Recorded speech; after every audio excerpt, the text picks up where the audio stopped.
neck swelling? Yes. This is why we selected two common conditions that we want you to focus on.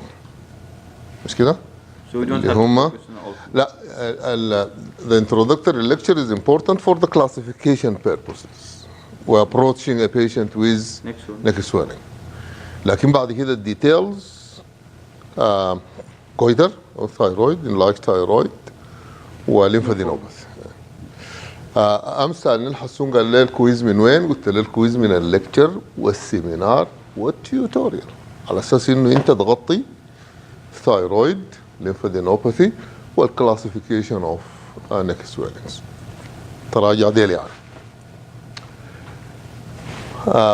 Similarly, today's presentation, although طبعا not like, of course, definitely not like neck swelling. It's more focused. It's more focused. It is more focused, لكنه a lot more than headache. headache الكلاسيفيكيشن بتاعه كان straight forward والاختيار كان سهل مايجرين وكلاستر وتنشن بالاضافه للسكندري هيدكس. لكن هنا شويه الموضوع متشعب شويه يعني حاجه between neck swellings and headache. بنفس الطريقه حيكون عندنا introduction وديفينيشن وكلاسيفيكيشن وبعدين causes. هنا مهم جدا انه نتناول بعض الكوزز شويه and then approaching a patient with cough. معلوم it's well known that cough is a common clinical presentation. يعني if you go to primary health centers, emergency rooms, wherever, patients present with cough, which is a manifestation of a number of common clinical conditions. It's a manifestation of these clinical conditions mainly affecting the respiratory and or the cardiovascular. And some are minor conditions, some are minor conditions. Person can come with cough because of tonsillitis or upper respiratory tract infection in general. So it could be a minor thing, but it could be chronic tuberculosis or lung cancer. So it could be a few of them are it's a manifestation of some common serious clinical conditions, but mainly minor conditions. Now, just an introduction, it's a reflex.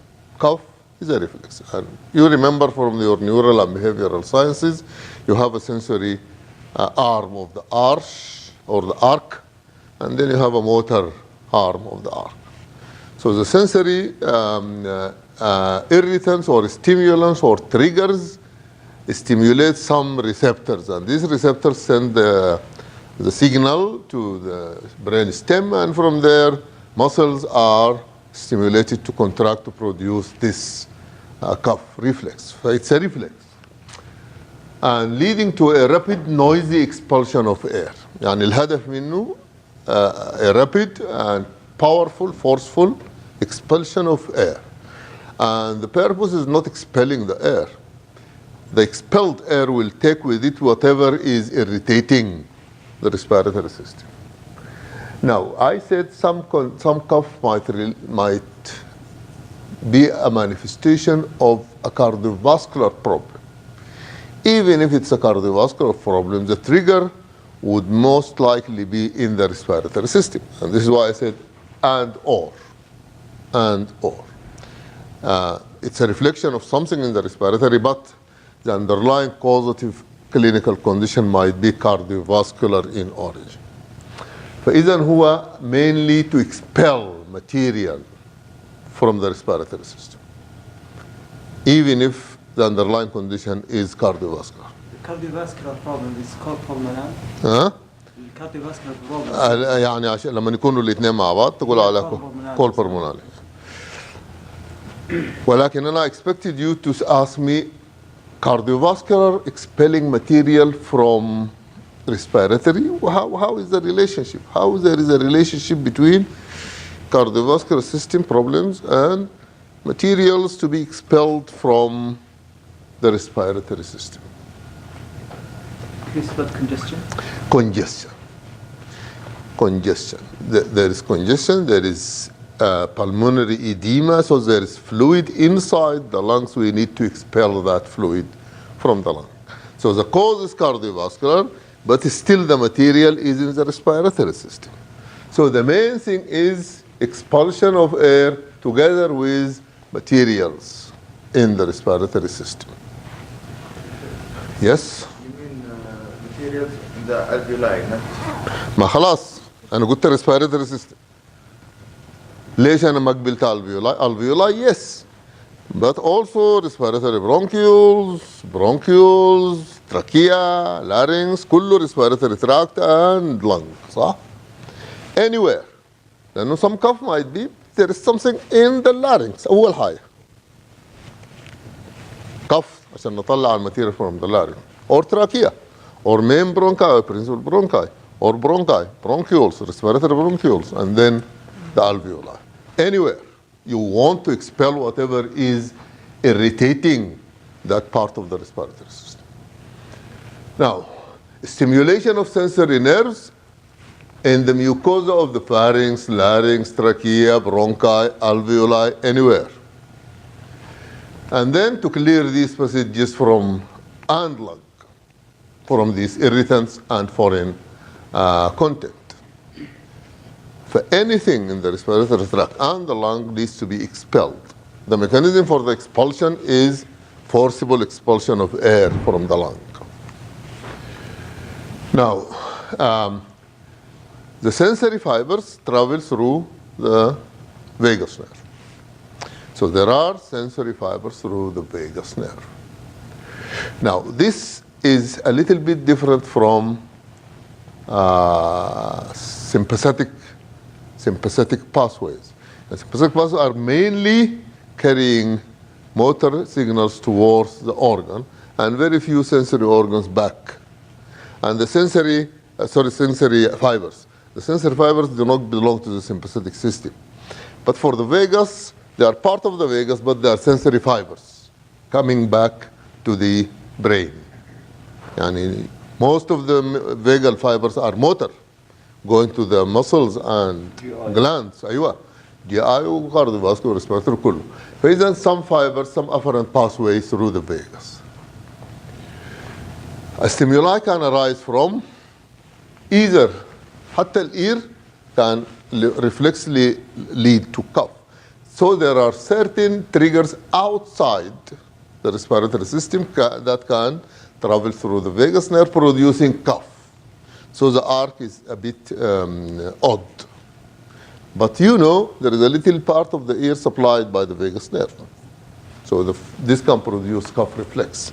The pharynx, which is also supplied by the vagus, the larynx, of course, بعد كده the respiratory tract, a tree, نفس التراكيب, or also the heart, supplied by the vagus nerve, can produce a cough reflex. Pericardium, some parts of the pericardium, sensory one, and the esophagus, related to the pharynx, these are supplied by the vagus. All of them can lead to a cough reflex. طبعا الموضوع تعبان, you cannot see, but anyhow you get the idea. There are receptors in these organs, carry the trigger towards the brain through the vagus nerve. Then there are mechanical stimuli also. Mechanical but sensory, sensory. الأولى chemical irritation or touch. Chemical irritation or touch. اللي هو ميكانو receptors في المناطق اللي قلناها فارنكس تراكيا لانج ديل كلهم فيهم sensory receptors و touch receptors for irritation and touch. فكيمو ميكانو. لكن في mechanical stimulator. فعندنا rapidly adapting receptors في الميكانيكال stimulation اللي قلناه أو chemical stimulation ودي travel through C fibers. Through C fibers, rapid conducting fibers. فعندنا إذن two types, stretching or pulling on or pushing, وعندنا chemical, mechanical and chemical. Now the different pathways بمر بمراحل. يعني how do we expel air؟ الكحة يعني كيف المراحل حقتها 4. First you need to inspire a large amount of air. فإذا عندنا 4 phases. الأول اسمه inspiratory phase. Before a person coughs, يعني لازم يشيل كميه من الهواء انسايد. then compression نقفل على مناطق معينه، نقفل على اصلا الابيجلوتي مش الابيجلوتس، الفتحه اللي بتاعت اللارynx تقفل.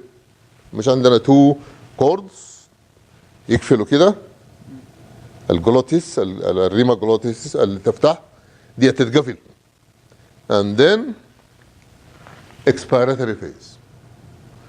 The diaphragm relaxes, abdominal muscles contract with force, and then the relaxation phase. And then again, in inspiratory phase, compression phase, expiratory phase, and relaxation phase.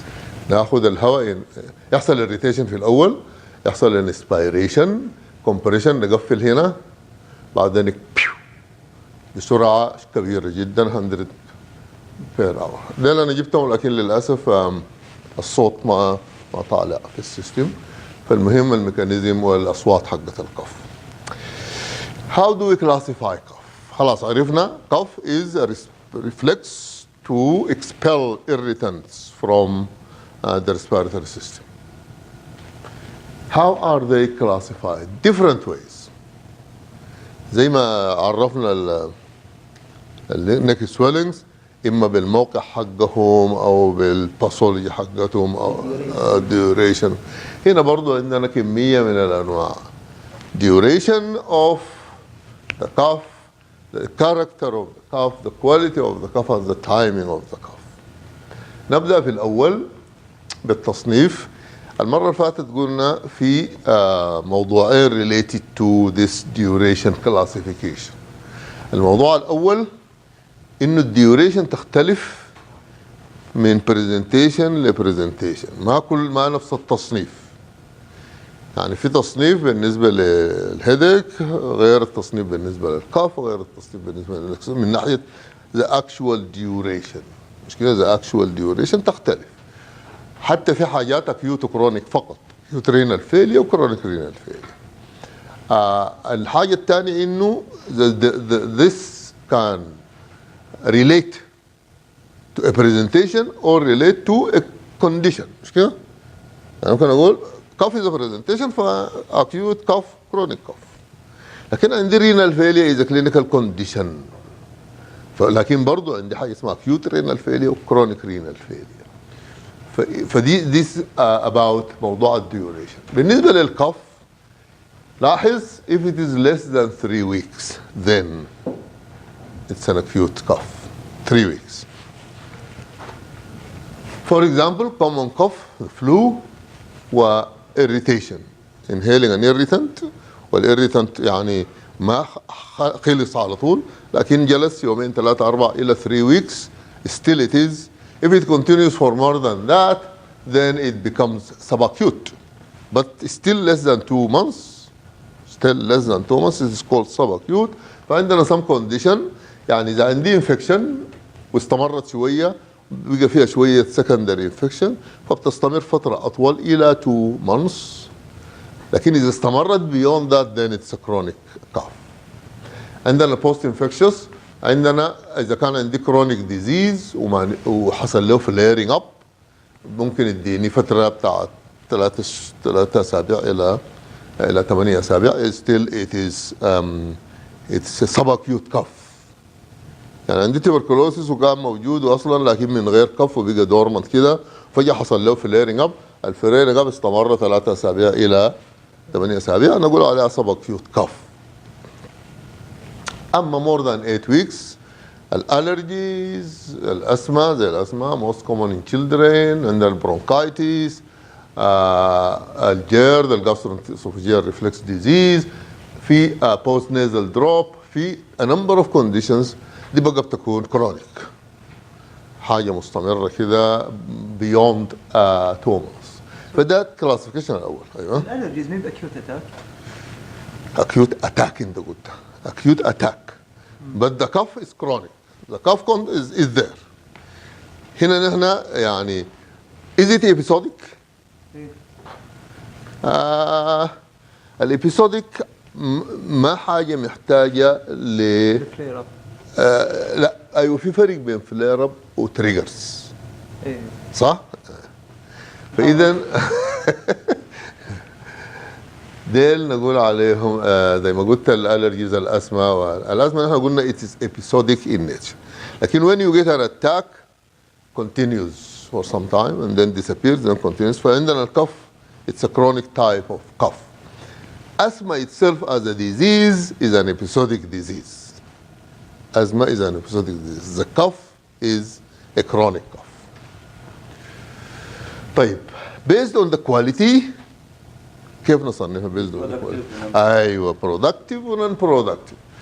عندنا dry cough او non productive cough produces little or no mucus or phlegm. Examples الفيرال انفكشن ممكن تديني دراي، الالرجيز ممكن تكون دراي، اذا كان في irritant في الهواء any irritant ممكن تديني just dry cough. choking لما يحصل choking او obstruction you need to cough to expel the foreign body، فده هنا برضو dry ما في سبب يخلي فيه phlegm يعني. في حاجه اسمها سايكوجينيك ونيوروجينيك كاف، ده الاستيمولانت بيجي من الهيبوثالاموس، فده برضه دراي ما في حاجه لوكال عشان تطلع الفليم. فدي كلها لو لاحظت ما في سبب يخلي عندنا برودكشن اوف فليم. اما البرودكتيف اللي هي بتطلع لنا ميوكس، الميوكس لما يطلع من الريسبيراتوري سيستم يسموه سبيوتم او فليم، لانه ميوكس ممكن يطلع من اماكن اخرى، يطلع من الريكتم كولون، هناك بنسميه ميوكس. لكن من الريسبيراتوري سيستم عنده سبيشال نيمز سبيوتم اور فليم. هنا فور اكزامبل tuberculosis it's a chronic condition وبتطلع لنا عندها productive cough. asthma is also by the way asthma بيكون عندنا thick very thick and tenacious mucus. يعني it doesn't come out easily. You need to actually give the patient something to dissolve that mucus or phlegm to come out. ولكن it is productive of mucus and phlegm. عندنا bronchitis especially chronic bronchitis of adults or old age people is productive of phlegm. الأمثلة there are some few information related to this productive cough. انه الميوكس itself حسب الديزيز.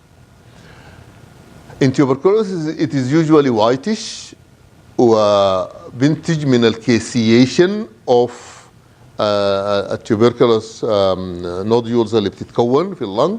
لما تدوب الماده اللي جوا بتاعت التوبركلوسيس دي بتطلع لنا كيسيوس ماتيريال which is whitish in color.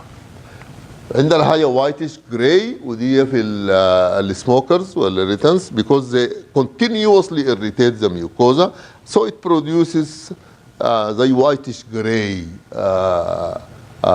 mucus. For once they cough it comes out not quite white like the caseous one. The yellow and green this indicates infection. والcolor دي اليلو and green دي الديد بكتيريا ومع الميوكس it will taint the mucus yellow or green.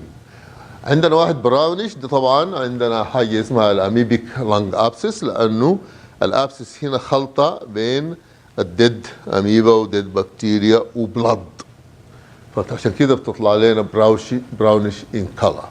فعندها مصطلح معروف once you see this chocolate looking or anchovy sauce looking sputum amoebic lung abscess.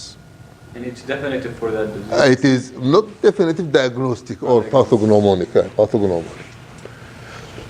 There is when there is pulmonary edema and the pulmonary edema لأنه بيطلع خلطة بين air و little blood اللي هو بسموه froth، يكون في froth طالع من فم المريض بعد ما يكح، فدي indicative of pulmonary edema usually as a result of heart failure or congestion.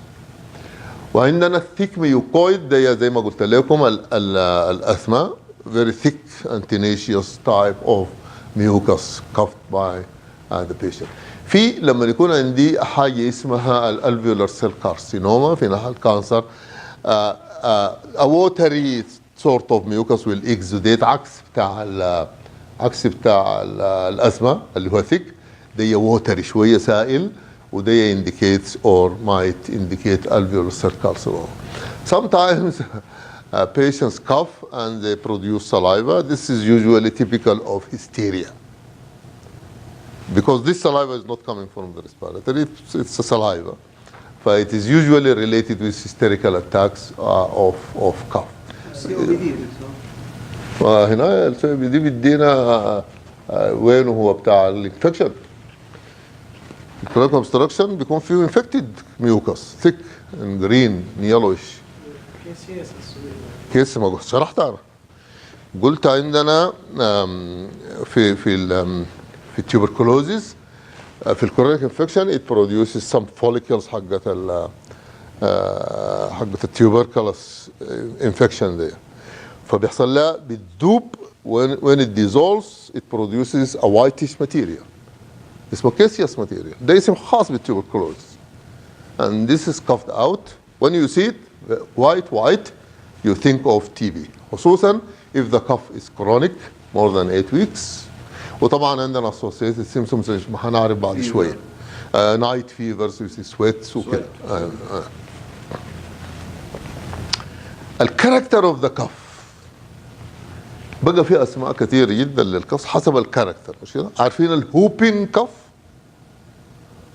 هوبين كف او السعال الديكي الترجمه حقتها كاركترستيك، يعني الطفل يكح كحات متتابعه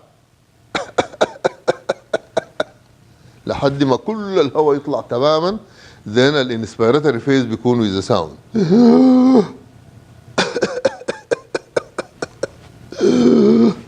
كاركترستيك لانه كل الهواء طلع تماما وراح ماخذ هواء كله فجأة بصوت اللي هي بسموها ذا هوب. فالهوبينج فاذا there are characteristic sound. بحثت اجين في دكتور هندي مثل تمثيل ممتاز الاصوات المختلفه which one indicates which disease، لانها مهم جدا اذا قدرت تعرفها once you hear it you will identify. فعندنا اذا الكاركترز المختلفه. في واحده اسمها براسي زي نحاس يعني، دي indicates laryngitis. عندنا باركينج اللي هي الجماعه الهيستيريكال اللي قلتهم لك قبل شويه، بيطلع شنو؟ برودكتيف اوف وات الجماعه الهيستيريكال سلايفا. فديل عندهم حاجه اسمها الباركينج كف زي الباركينج اوف دوجز يعني. عندنا البوفاين زي صوت صوت الابقار يعني. دي معناها لما نحصل لارنجيال نيرف باراليسيس زي كف لايك a cow. And then the hooping اللي وصفت عليكم قبل شوية. I need this to go up.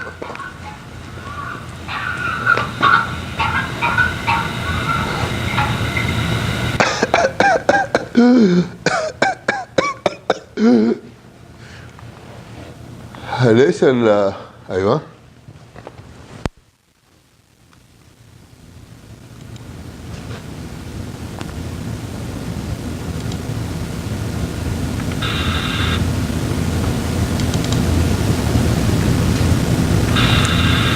مشكلة. طيب التصنيف الثاني الثالث based on the timing of the cough. متى تيجي؟ في نايت كف البرونكيال ازمه produces night coughs والليفت ventricular failure produces night cough because usually it is not the night, it is the lying down. مش كده؟ It is the lying down that produces the cough. لكن في الليفت ventricular failure even if they are sitting up because at night الفانكشن بتاعت الهارت طبعا النكترنال بيريوديسيتي كل الاكتيفيتيز في الجسم بتقل، فهنا بيحصل بالمينري ايديما ويطلع علينا الكف ات نايت. في وحدات ايرلي مورنينج دي للسموكرز يصحوا من الصباح دي كف لانه بيحصل تجمع لشويه ذيس. في حد متذكر اللون بتاع الميوكس او في السموكرز؟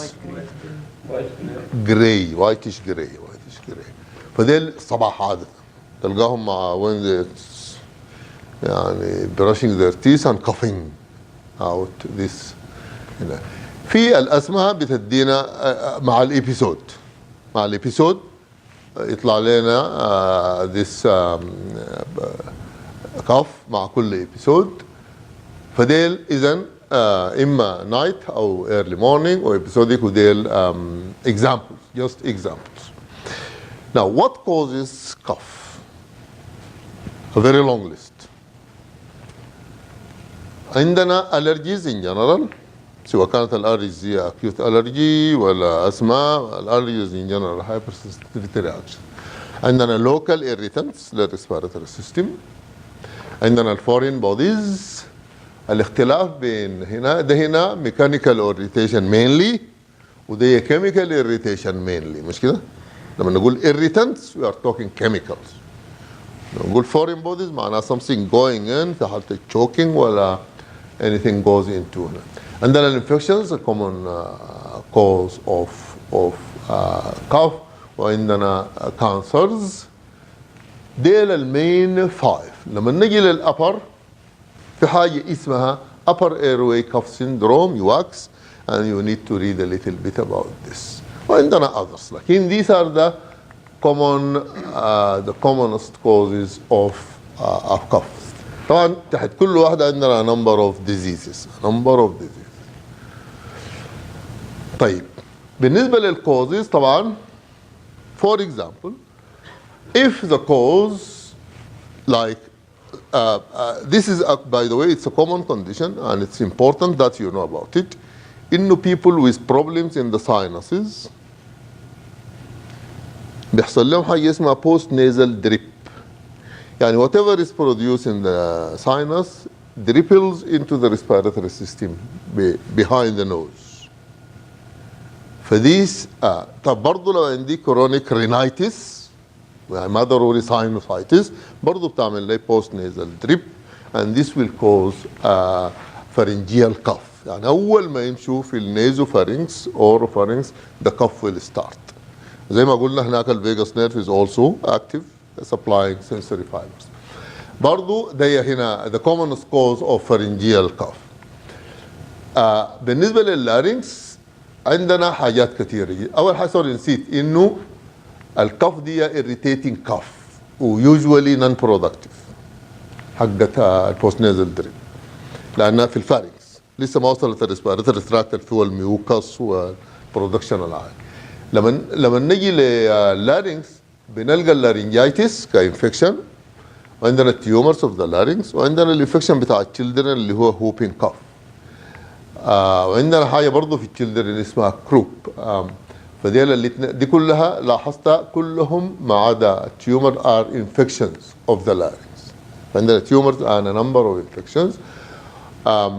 الكف characteristic انها when they cough it is painful. They feel pain and it is harsh. صوت ذاته harsh and painful. و زي الباركينج بتاعت الهيستيريكال barking in nature. في أصوات. I want you, because this week is about respiratory system, I want you to go and read about sounds, abnormal sounds. ففي abnormal sounds of the respiratory pathways وفي abnormal sounds in the alveoli. صحيح؟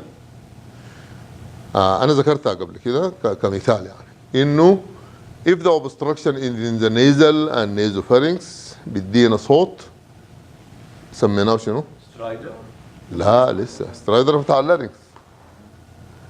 ويزنج ولا شخير. snoring. سترايدر اهو دي شايف حقت ايش؟ اللارينكس. وعندنا بعدها المرض اللي اسمه كروب produces سترايدر. وعندنا جويتر produces سترايدر. ليه؟ لأنهم obstructing the larynx. طيب فده هنا لأنه وردت السترايدر. بعد كده أمشي أعرف ليه الباقيات. عندكم أي فكرة عن الأصوات الأخرى؟ في الريسبيراتوري بلوك ويزنج ده في الاخر اخذتوه مش كده؟ يعني كان في الهيستوري وفي الفيزيكال. طيب ما تذكرونا لهم عندنا سنورينج سترايدر ايوه ها ايوه كراكلز كراكلز hoarseness. Hoarseness is not a voice. ايوه ما انت قلت الكراكلز باقي ايش ديب تاني قاله هو قبل شويه ويزز الكراكلز وين طيب الفيولاي والويزز قبلها مش كده الريسبيراتوري باسويز اللي هي البرونكيولز لما تكون نارو بتدينا ذيس ويزنج ساوند فاذا ملاحظين عندنا كل منطقه فيها صوت الصوت يختلف والصوت indicative of the obstruction of that particular area لكن دي associated sounds مع الكف معناها بنتكلم عن الكف الليله. طيب بالنسبه للتراكيه عندنا التراكيايتس اللي هي الانفكشنز زي اللارينكس وعندنا الفورين بوديز. بالنسبه للتراكيايتس زي حقه اللارينكس برضها painful اما بالنسبه للفورين بوديز sudden onset associated with choking and apnea وهكذا. I want you to go through this list لأنها very important determines the characteristics of the cough in these regions of the respiratory system. Now, أخيرا how do we approach a patient with cough؟ طبعا بقت ديباجة مش ديباجة معروفة. Careful history, careful physical examination, investigations. وزي ما في كل مرة بنقول انه تاخذ careful history تعمل examination تعمل investigation and then you treat. بالنسبة للهيستوري لازم زي ما تكلمنا عن الهيدك وزي ما تكلمنا عن السويلينجز من الهيستوري you need to determine the pattern مش كده؟ the pattern characteristics different characteristics. الكف الآن حددنا انه في تايمينج وفي الكواليتي اوف ذا كاف اتسلف از ات برودكتيف ولا برودكتيف والكاركتر اوف ذا كاف اتسلف وانها اكيوت ولا كرونيك مش دي الميجر كلاسيفيكيشنز فتاخذ وقت determining الديوريشن determining الكاركتر determining الكواليتي determining التايم what time does it come فاذا تاخذ these characteristics of the cough بيجي بعدها طوالي associated symptoms. Some important بتكون عندك فكرة عن الباترن of each of the conditions. يعني بتقول السي او بي دي بيكون معاهم يعني الكف مواصفاتها كذا وكذا وكذا وكذا وبيكون معاها كده في fever of low grade or whatever في history of whatever يعني إذا you elicit associated symptoms associated with cough. Then you can address issues related to the cause. يعني مثلا الاسماء لازم تسال عن الاريتنس اللي تعمل تريجرينج الى اخره. Are you a smoker؟ اذا شكيتي انها this is a smoker's cough. اذا post nasal drip بتسال هل عندك chronic nasal problems or sinus problems الى اخره. فاذا specific وجنرال واسوسييتد. بعد كده نيجي للاكزامينيشن. الديباجه حقتنا شنو؟ You examine the patient first then you examine the chest. كنا قلنا you examine the patient first then you examine the neck. قلنا لما when you examine the patient what do you look at؟ لأن نحفظها ايوه ايوه لكن ما هم سي كانوا ولا كانوا SSPP. الستيتس اهم حاجه هنا. الستيتس اهم حاجه هنا.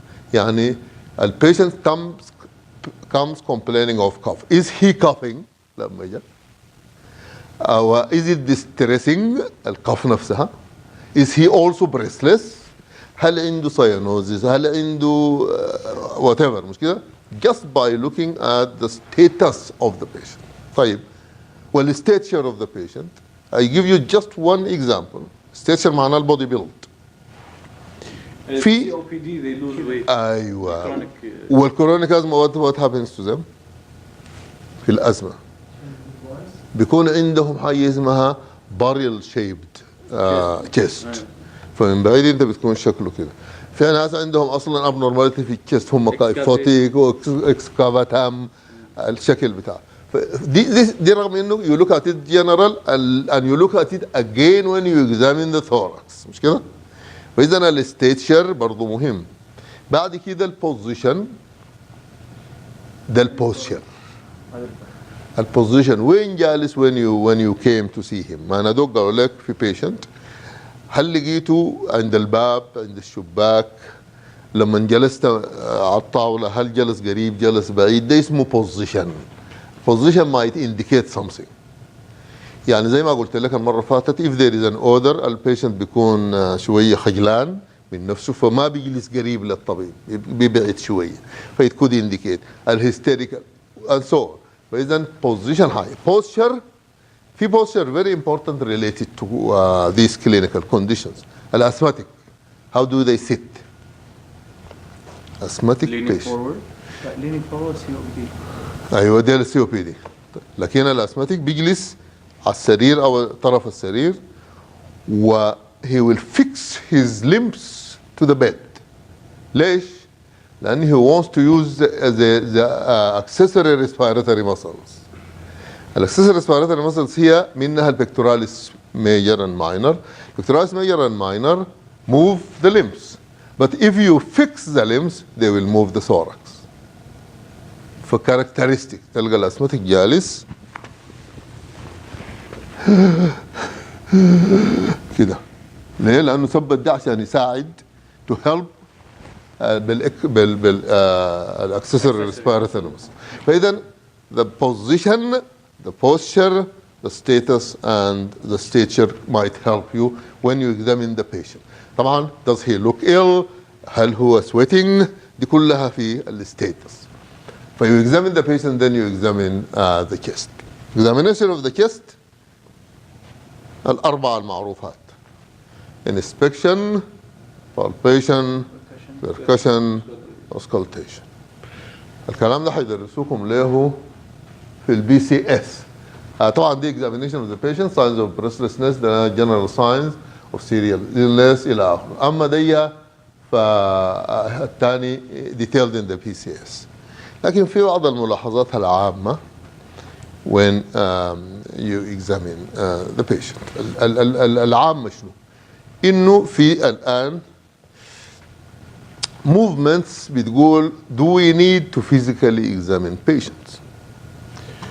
دار نقاش زي كده واحد كان جاي من مؤتمر بتاع respiratory medicine in the US.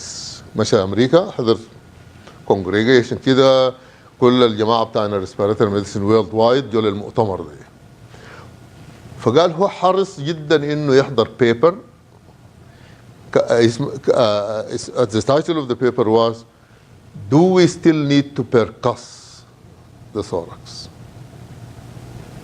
هو اخذ قال لنا احضر البيبر دي عشان اشوف what is he going to say about this.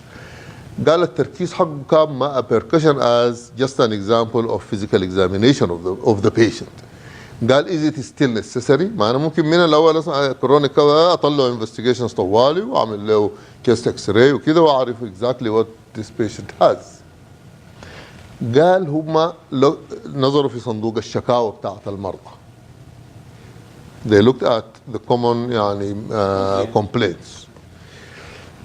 قال لقوا a very high percentage إنه this doctor didn't even lay a hand on me. يعني سألني ورسلني لانفستيجيشنز على طول. دي كانت شكوى عامة. فقالوا إذن we still need to physically examine patients, palpate وpercuss وكل حاجة. Even if we can confirm this بinvestigations من غير ما need. فقال this is the human part of it. وقال طبعا يتكلم عن الكلينيكال بارت اوف ات، حكاوي كثيره جدا، وانه الانفستيجيشنز انتوا ما بتتكلموا عن سنسيتيفيتي قال وسبيسيفيسيتي ولايكلي هود ريشيو، يعني مش كده، مش ممكن يكون الانفستيجيشن نوت ذات سنسيتيف، لكن قال the human touch the art of medicine قال cannot be replaced by these investigations. فاذا دي read about this, it's very important عشان لانه ده موضوع بتاع ابروتش، ما تفتكر انه التكنولوجي خلاص replaced the human touch and the art of medicine. We still need to interact with patient and to actually في ناس الكوميونيكيشن كمان قالوا في حاجه اسمها الهابتكس. هابتكس اللي هي التاتش التربيت على الكتف، الشيكينج اوف درسوا الاثر بتاع الهابتكس دي، لقوها لها علاقه بالتراست والهيلينج. يعني حتى اتكتب كتاب كامل عن bringing back the human touch to medicine. كتبوا عنها كتاب كامل انه الهيومن تاتش عندها اثار غير الاثار بتاعت diagnosing، يعني diagnosing اثرها البوزيتيف on the patient. فدي بس the details will be in the BCS، لكن البعد الاجتماعي للموضوع انا حبيت just to remind you. investigations لانه الكونديشنز كثيره، تبدا من الكومن كولد الى اللنج كانسر. الانفستيجيشنز would depend on اول حاجه المفروض تناقشوها بتفصيل مع كل كلينيكال كيس. في السي بي اس والسي بي تي تناقشوا الانفستيجيشنز related to the case because they are case dependent generally speaking. ولكن عموما suspected cause both laboratory and imaging are used for cough كثير جدا.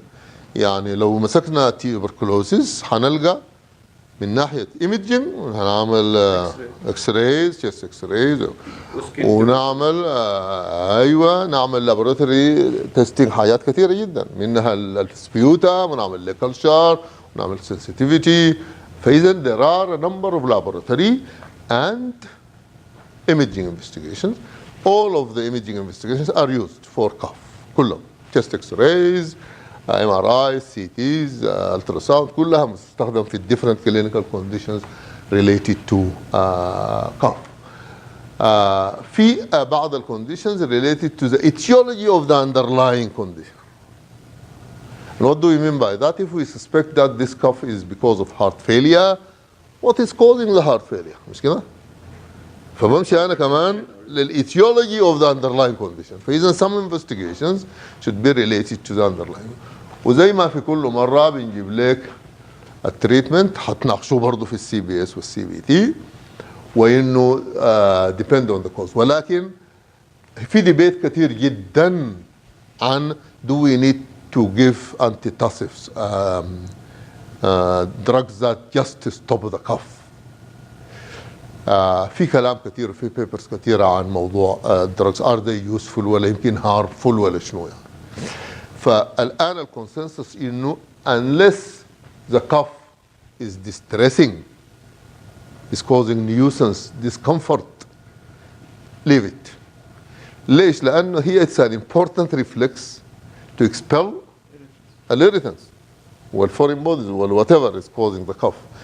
طالما هي not quite distressing, not quite annoying, not quite discomforting، خصوصا إنه قالوا البنفيت حقت الانتيتاسيفز does not outweigh the harm.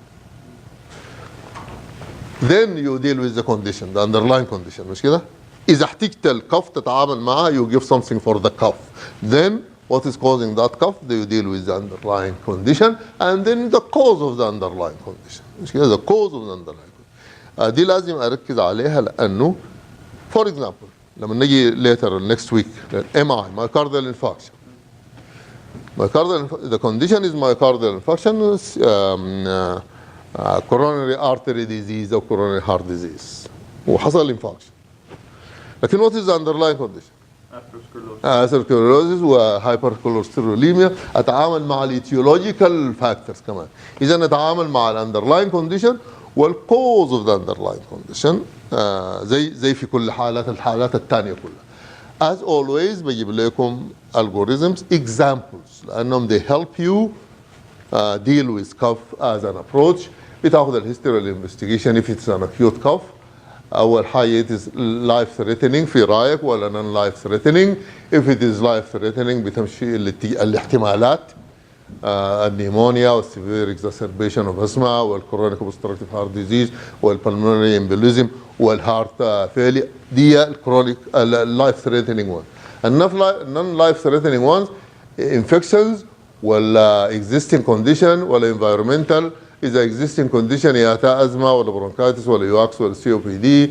واذا انفكشنز ابر ولا لور دي السب اكيوت بهذه الطريقه والكرونيك بهذه الطريقه. Thank you very much.